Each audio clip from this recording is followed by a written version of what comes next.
What if being alone is not something to fear, but the one skill that can change your whole life? By the end of this video, you will understand why being alone feels so hard, why your brain fights against it, and how to turn empty time into your greatest strength. Welcome to Level Up Talks, where you improve your English and improve your life together. It is evening. You are sitting alone in your room. No phone in your hand, no music playing, no one to talk to. And already you feel it, a small pull, a voice inside you that says, do something, check something, call someone. Anything but this, anything but silence, anything but yourself. This feeling is common. Almost everyone has it. The moment we are alone, we look for an escape. We reach for our phone. We turn on a video. We find a reason to leave the room. We call someone we do not even have much to say to, just so the silence stops.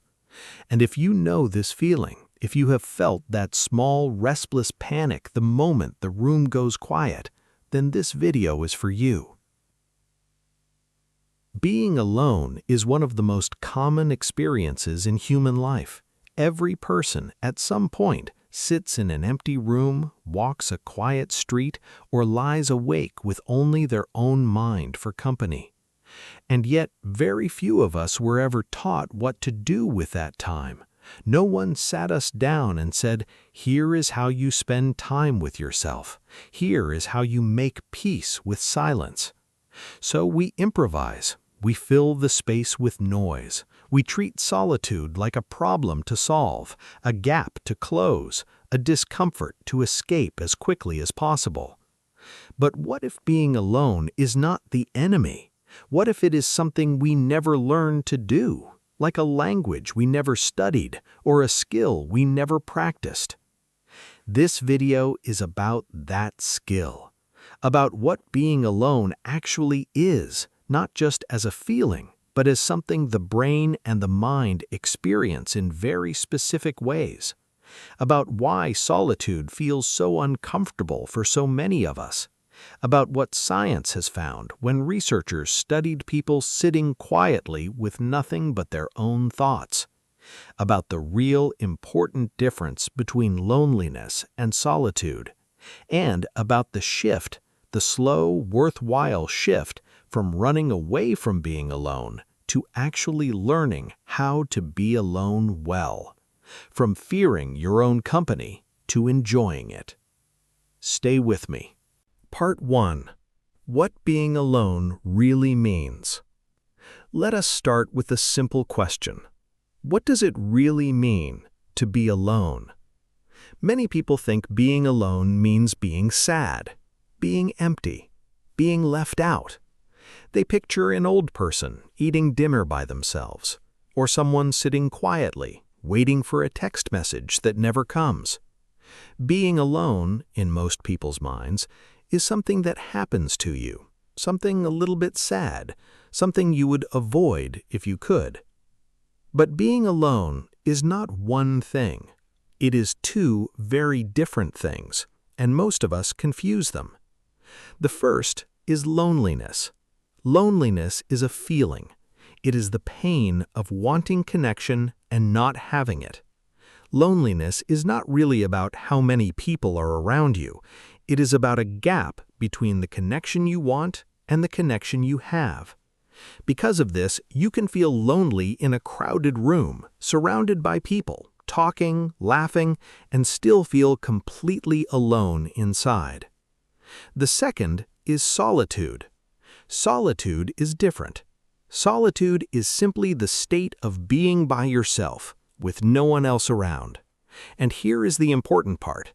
Solitude is not automatically painful. It only becomes painful when we do not know what to do with it, or when we tell ourselves a painful story about what it means. Psychologists have studied this difference for many years. Research consistently shows that people who learn to enjoy solitude report higher life satisfaction, better focus, and stronger emotional control than people who cannot tolerate being alone. Being alone, it turns out, is not the problem. Our relationship with being alone is the problem. Think about it this way. Two people can sit in the exact same empty room, same chair, same window, same silence outside. One person feels calm, free even. Their mind slows down. They notice their own breathing. They feel quietly like they have arrived somewhere good. The other person feels trapped. Their mind races.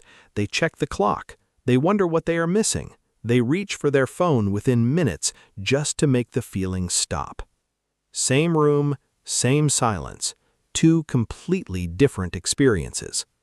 The difference is not in the room. The difference is in what each person has learned or never learned about being with themselves. Most of us were never taught how to be alone well. From childhood, we are taught to be with others, to perform for others, to measure our worth by others. We are praised for being social, for having friends, for being liked. We're rarely praised for sitting quietly and simply being. No one teaches us how to sit with ourselves in silence and feel okay. So when silence comes, we panic, even if we do not notice the panic as panic. We fill it.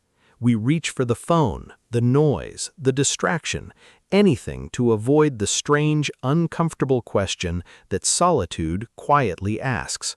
Who are you when no one is watching? That question can be one of the most important questions of your life. It is worth saying clearly here, solitude and being antisocial are not the same thing. A person can love people deeply, enjoy conversation, laugh easily in company, and still need and benefit from real time alone. In fact, some of the warmest, most emotionally steady people are the ones who have made peace with solitude, because they're not using other people to escape themselves. They choose connection freely, not out of fear of what happens if they're left alone. This is the real goal of this video. Not to convince you to spend less time with others, but to help you feel genuinely okay, even genuinely good in the moments when others are simply not there. Part 2. Why we are afraid of being alone. There is a well-known study from the University of Virginia. Researchers asked people to sit alone in a room for just 15 minutes. With nothing to do, no phone, no book, only their own thoughts. Before the study, people said this would be easy, maybe even relaxing. But something surprising happened. Many participants found it so uncomfortable that when given the choice, they preferred to give themselves a mild electric shock rather than sit quietly with their own mind.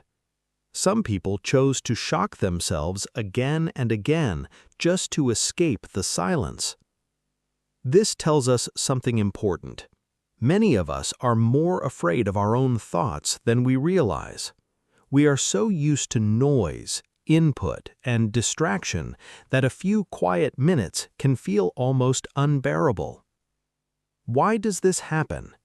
There are several reasons, and understanding them is the first step towards changing them. The first reason is that our minds are not trained for stillness. Every day, we are surrounded by noise, notifications, videos, conversations, background music. Our brains have become used to constant input, one thing after another, without a break. When that input suddenly stops, the brain does not know what to do with the empty space. It searches for something, anything to fill it. And often, what fills the space first are our worries, our regrets, our unfinished thoughts, the very things we were using noise to avoid. The second reason is fear of missing out, what people now call FOMO. When we are alone, part of us worries that life is happening somewhere else without us. Other people are laughing, connecting, achieving, having fun, and we are missing it. Social media has made this feeling much stronger because now we can literally watch other people's lives happening in real time, even while we sit alone in a quiet room.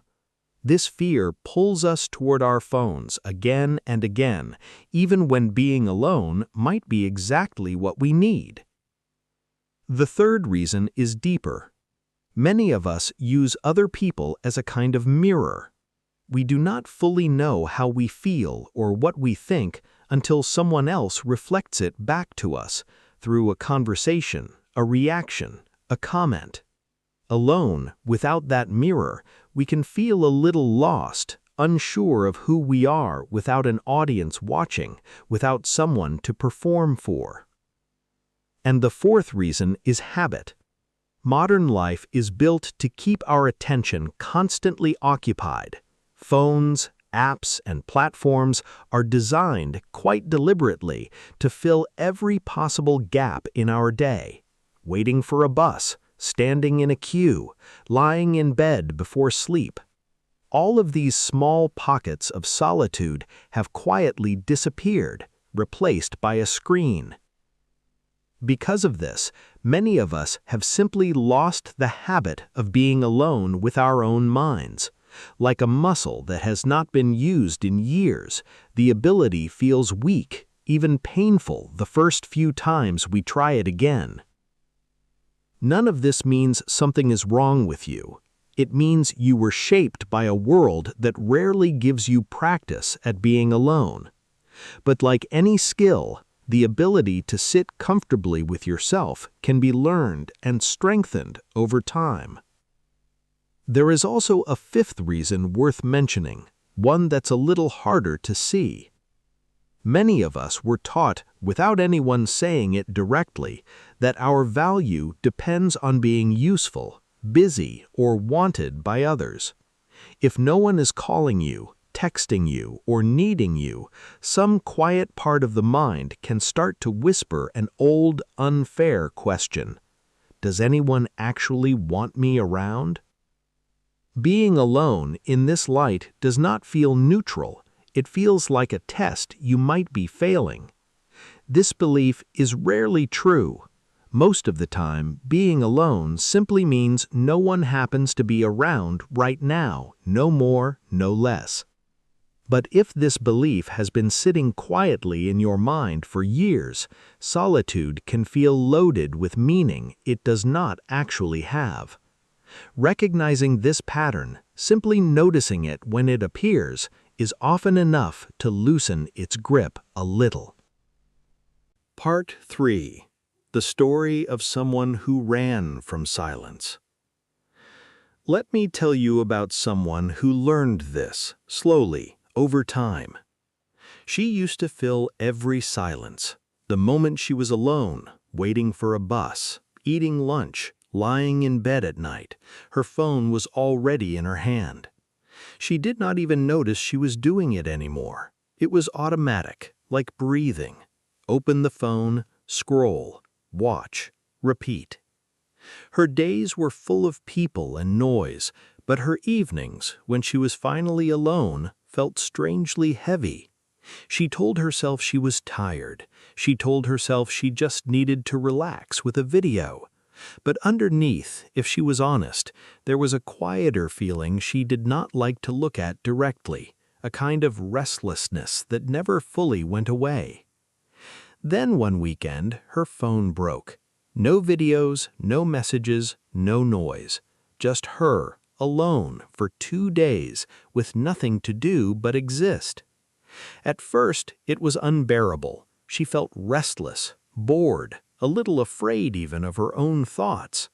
She caught herself reaching for a phone that was not there again and again, her hand moving toward the empty space on the table before her mind caught up with what had happened. The first few hours were the hardest. She paced around her apartment. She cleaned things that did not need cleaning. She sat down, stood up, sat down again. Her mind kept producing thoughts she usually avoided, small worries, old memories, unfinished conversations. Without noise to cover them, they were suddenly loud. But by the second day, something shifted. She went for a walk with no destination, no plan, nowhere in particular to be. She noticed the sound of her own footsteps on the pavement. She noticed a tree she had walked past 100 times before but never really seen, the exact shape of its branches, the way the light moved through its leaves. She made tea and sat by the window, and for the first time in a long while, she was not waiting for anything. She was simply there. She told a friend later that those 2 days felt strange, but also strangely clear, like turning down loud music and hearing for the first time a quiet song that had been playing underneath it the whole time. She did not become a different person overnight. When her phone was fixed, she still reached for it out of habit. She still felt uncomfortable in silence sometimes, especially on hard days. But she had learned something important, something she could not unlearn. Silence was not empty. It was full of her own thoughts, her own feelings, her own quiet company. And that company, it turned out, was not so bad after all. Small steps helped her keep this feeling alive. Sitting outside for 10 minutes with no phone, eating 1 meal a day without a screen in front of her, taking a walk with no music just to hear her own mind think. None of these steps were dramatic. None of them made a good story to tell in one sentence, but over weeks and months, they built something valuable, something she had never had before: comfort in her own presence. She also noticed something else, something she had not expected. As she grew more comfortable being alone, her conversations with others began to change too. She found herself talking less out of nervous habit and listening more. She stopped filling every silence in a conversation the way she used to fill every silence in a room. She had, without quite meaning to, become more comfortable with quiet in general, not just when she was by herself, but everywhere. Her friends noticed a small shift, though most could not name exactly what it was. She seemed calmer, less rushed, a little more present in the room, as though she was not secretly waiting for the next distraction. It was a small change on the outside, but underneath it, something significant had happened. She had stopped being afraid of the quiet, and that made room for almost everything else to settle too. Part 4. The Science of Solitude. Now let us look at what science actually says about solitude, because the research may surprise you. Contrary to what many people believe, solitude is not automatically bad for you. In fact, research shows the opposite can be true when solitude is chosen and used well. A study led by psychologist Thuy V. Nguyen found that time spent in solitude, when it is chosen rather than forced, is linked to lower stress and a calmer emotional state. Her research found that solitude can lower what scientists call high arousal emotions, such as stress and excitement, and increase calmer, more peaceful states of mind. In simple words, being alone, done in the right way, can quiet the nervous system. It gives the body and mind a chance to rest from the constant stimulation of everyday life. Other research has connected solitude with something called the default mode network, a part of the brain that becomes active when we are not focused on a task, when the mind is free to wander. This network is linked to memory processing, self-reflection, and, importantly, creativity. Some of history's most important ideas in art, science, and writing have come to people during quiet, solitary moments, while walking alone, sitting by a window, or lying awake at night, rather than in meetings or crowded rooms. The mind, when it is not busy responding to other people, often does its best and deepest work. Solitude also appears to strengthen something psychologists call self-concept clarity, a clear sense of who you are, what you value, and what you actually want, separate from what everyone around you wants. When you are constantly around others, your sense of self can become blurry, shaped more by other people's opinions, expectations, and reactions than by your own honest thoughts. Time alone gives your mind the space to sort out what is truly yours and what you simply picked up from other people along the way. But, and this is important, the research also shows solitude has a limit. Too much isolation, especially when it is not chosen, when it is forced by circumstance rather than selected on purpose, is linked to loneliness, poor mental health, and even physical health problems. Human beings are, after all, social creatures.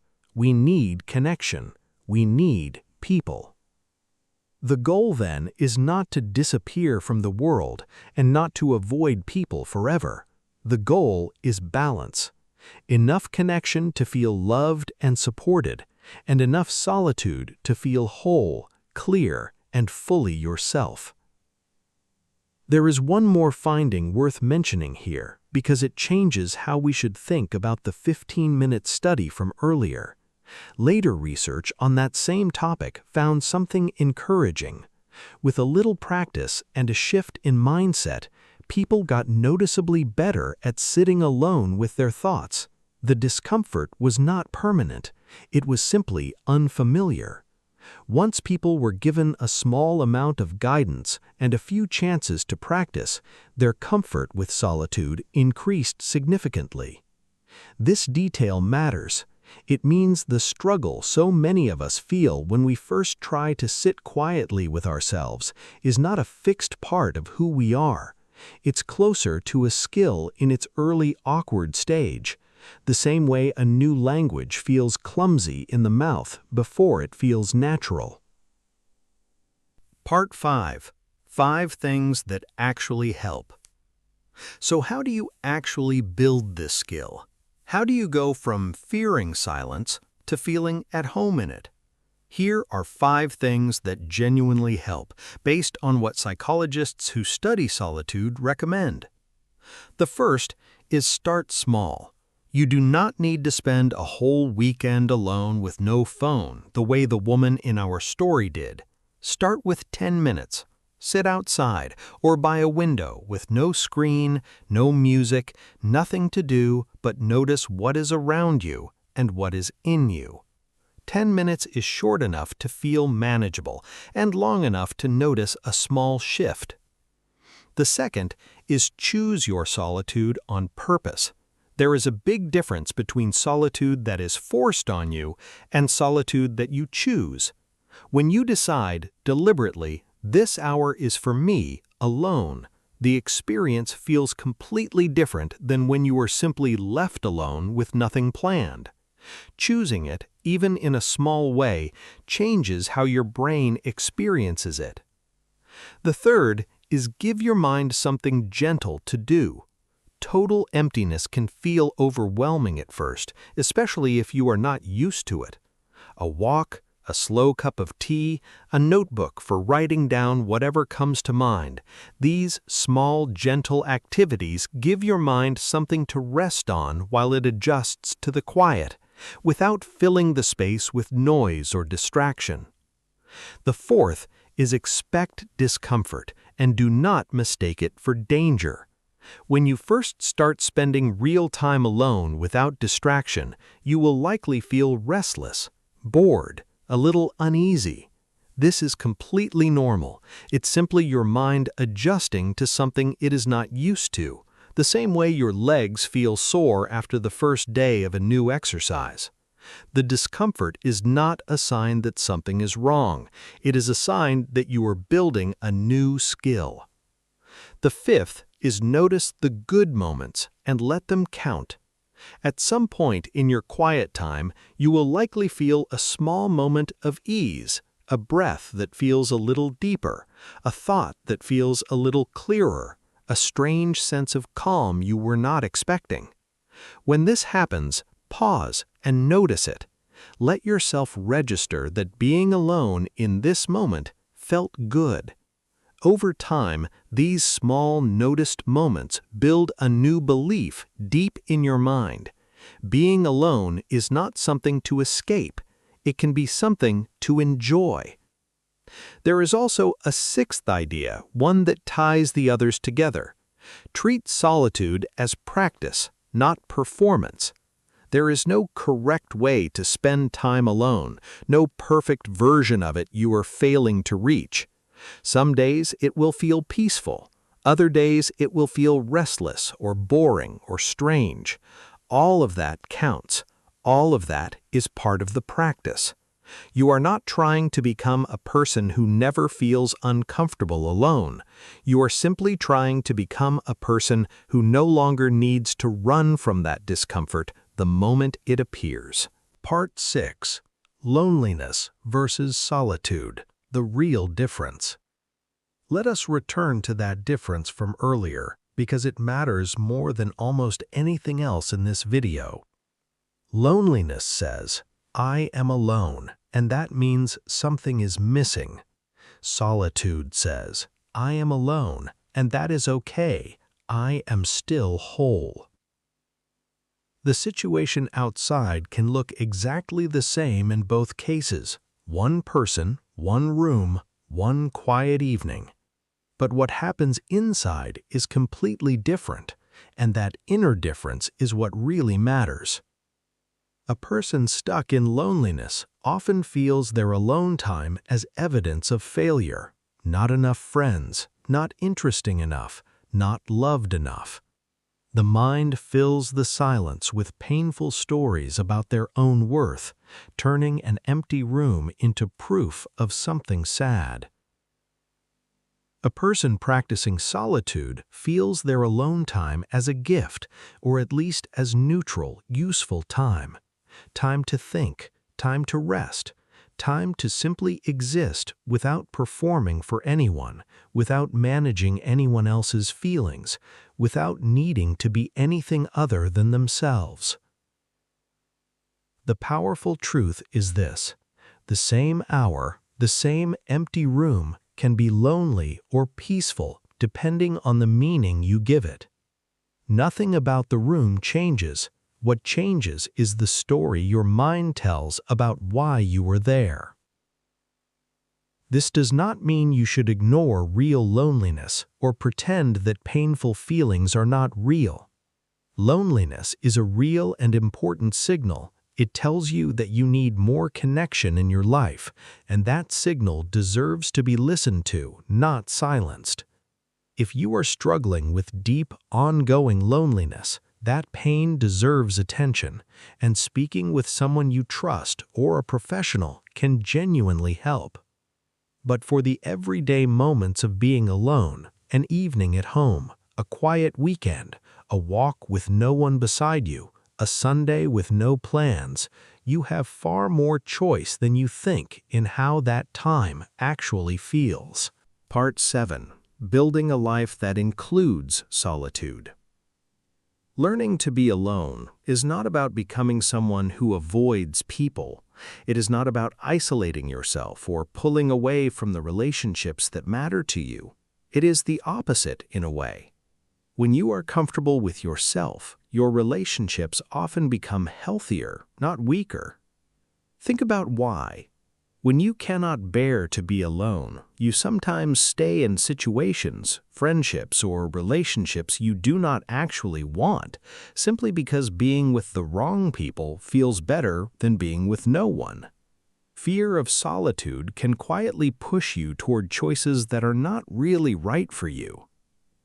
But when you know, deep down, that you can be alone and be okay, your choices change.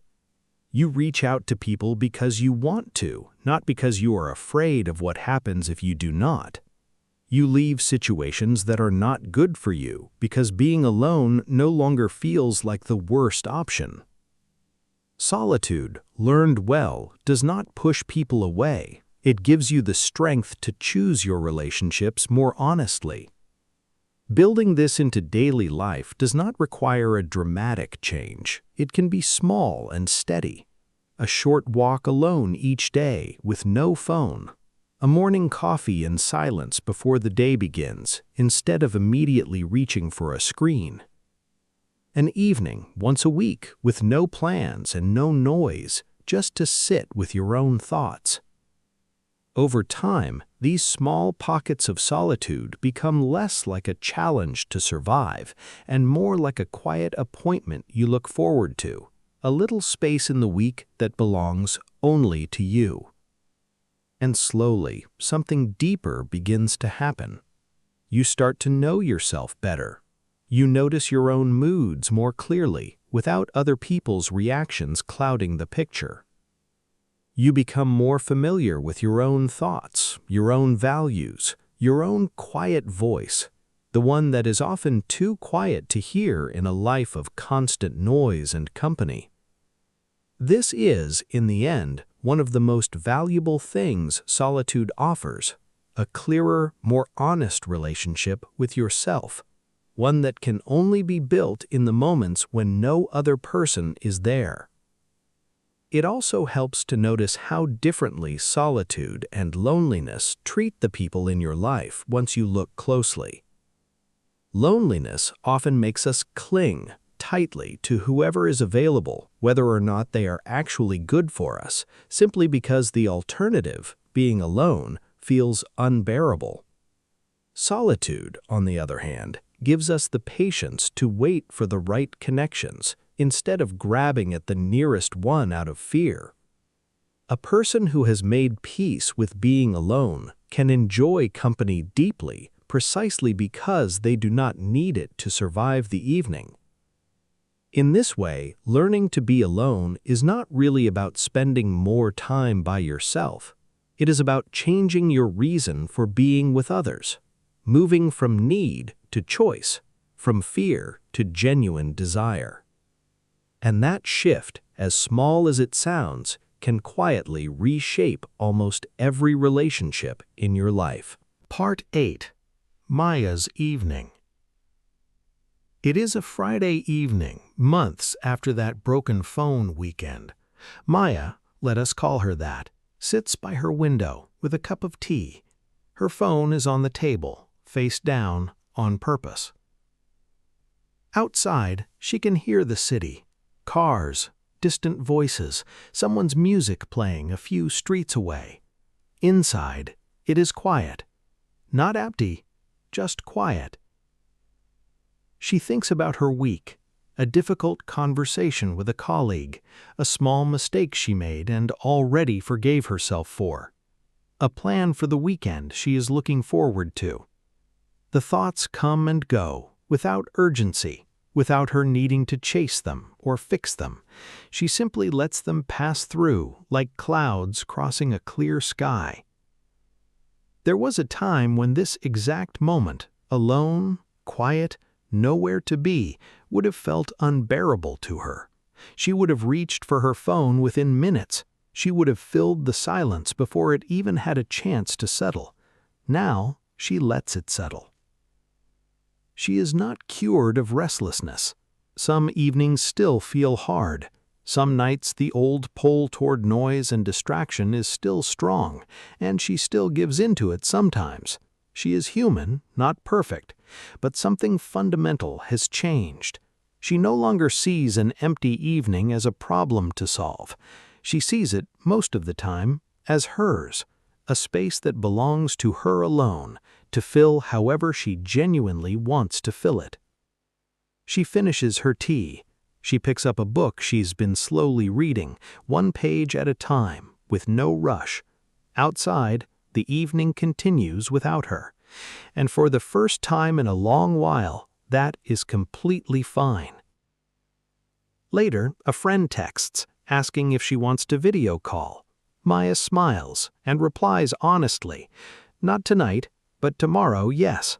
There is no guilt in the answer, no fear that saying no will cost her something important, just a simple, clear choice made by someone who is not afraid to spend an evening with the one person who will always, without exception, be there, herself. This is what the whole journey was really about in the end. Not learning to prefer solitude over people, not becoming someone who needs no one, simply learning that being alone is survivable, and more than survivable, that it can be quiet, useful, even good, that the room does not need another person in it for Maya to feel like a whole, complete person. Being alone is not a punishment. It is not proof that something is wrong with you. It is not a life sentence of emptiness. Being alone is a space, and what fills that space is, more than you might think, up to you. You do not have to fear silence. You do not have to run from your own thoughts. You do not need someone else in the room to feel like a whole, complete person. Your mind was not built to be entertained every second of every day.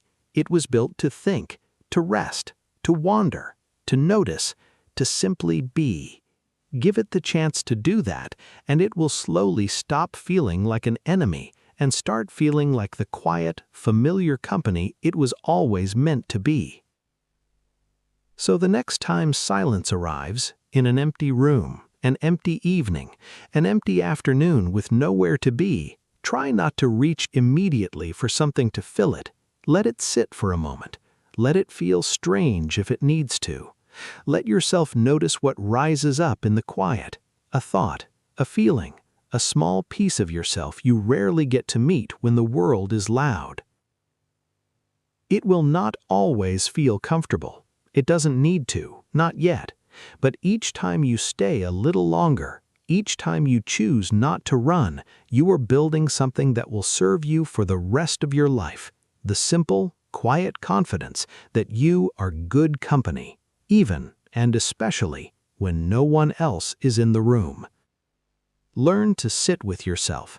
Learn to enjoy your own company. Learn to be alone, not because you have to, but because you can. Because the truth is simple. You are the one person you will spend your entire life with, from your very first day to your very last. Make peace with that person. Get to know them. Enjoy their company. That is the real skill. That is what it means to learn to be alone.